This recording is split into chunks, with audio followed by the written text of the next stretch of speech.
Good morning, all students of 9th class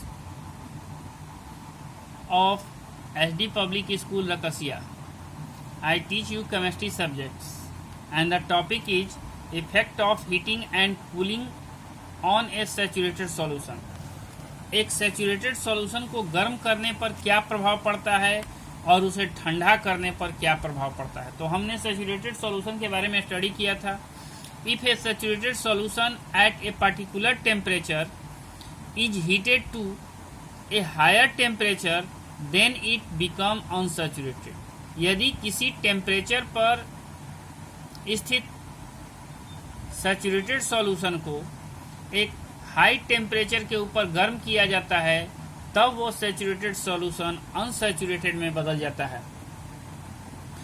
second point, if A saturated solution available at a particular temperature is cooled to a lower temperature, then some of its dissolved solute will be separate out in the form of solid crystal. यदि किसी constant temperature पर जो saturated solution है उस ताप से नीचे यदि उसको ठंडा किया जाए तो उसमें घुले हुए सोल्यूट पार्टिकल सॉल्यूशन से क्रिस्टल सॉलिड के रूप में या सॉलिड क्रिस्टल के रूप में अलग हो जाते हैं। This is because the solubility of solute in the solution decreases on cooling, क्योंकि ठंडा करने पर किसी सोल्यूट का सॉल्वेंट में जो सॉलिबिलिटी होता है वो घटने लगता है। अब आते हैं what do you mean solubility.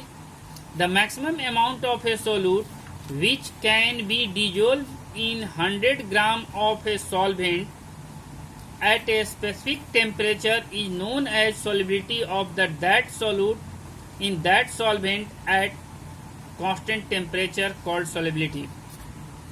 किसी स्थिर टेम्परेचर पर 100 ग्राम सॉल्वेंट में घुले हुए सोल्यूट की वह मात्रा जो उस ताप पर सॉल्यूशन को सैचुरेटेड कर देता है उस पदार्थ की सॉलिबिलिटी के नाम से जानी जाती है। In other word, the solubility of a solute in water at a given temperature is the number of gram of that solute which can be dissolve in 100 gram of water to make a saturated solution at that temperature. 100 gram water में घुले हुए solute की वह मात्रा जो उस ताप पर सॉल्यूशन को सैचुरेशन प्रदान करता है सॉलिबिलिटी के नाम से जानी जाती है। इसलिए सॉलिबिलिटी इज इक्वल टू होता है मास ऑफ सोल्यूट बटा divided by mass of solute divided by solvent into 100। अब एग्जाम्पल आते हैं। एग्जाम्पल, ये एग्जाम्पल हुआ तो एग्जाम्पल में कहता है कि maximum of 32 gram of potassium nitrate can be dissolved in 100 gram of water at 20 degree centigrade.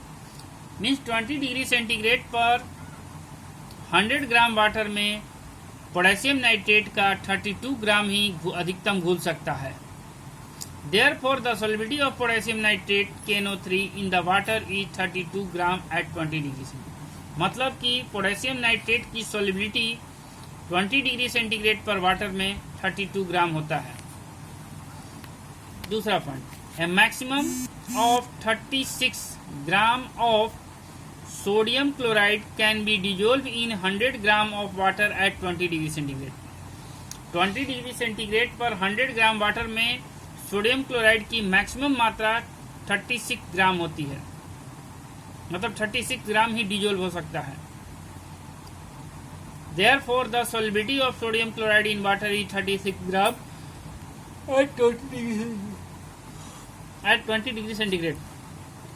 अब आते हैं effect of temperature and pressure on solubility. Solubility पर ताप और दाब का क्या प्रभाव पड़ता है। The solubility of A solid in a liquid usually increase on increasing the temperature and decrease on decreasing the temperature. किसी भी सॉलिड का लिक्विड में जो सॉलिबिलिटी होती है ताप बढ़ाने पर बढ़ती है और ताप कम करने पर कम हो जाती है। दूसरा, the solubility of A solid in a liquid remains unaffected by the change in the pressure. लेकिन किसी सॉलिड का लिक्विड में सॉलिबिलिटी प्रेशर द्वारा अनअफेक्टेड रहता है। The solubility of A gas in a liquid usually decrease on increasing the temperature and increase on decreasing the temperature. और किसी gas का लिक्विड में सॉलिबिलिटी ताप बढ़ाने पर घटता है और ताप कम करने पर गैस की सॉलिबिलिटी बढ़ती है। चौथा point, the solubility of A gas in a liquid increases on increasing the pressure and decreases on decreasing the pressure. ये कहता है कि किसी गैस का लिक्विड में सॉलिबिलिटी दाब बढ़ाने पर बढ़ता है और दाब कम करने पर उस गैस की सॉलिबिलिटी कम हो जाता है। और इसी के आधार पर कोल्ड ड्रिंक या जिसको सॉफ्ट ड्रिंक कहते हैं बनाया गया है। तो आज के चर्चा में हम लोग सॉलिबिलिटी के बारे में स्टडी किए। आज के लिए इतना ही। Best of good luck. Thank you.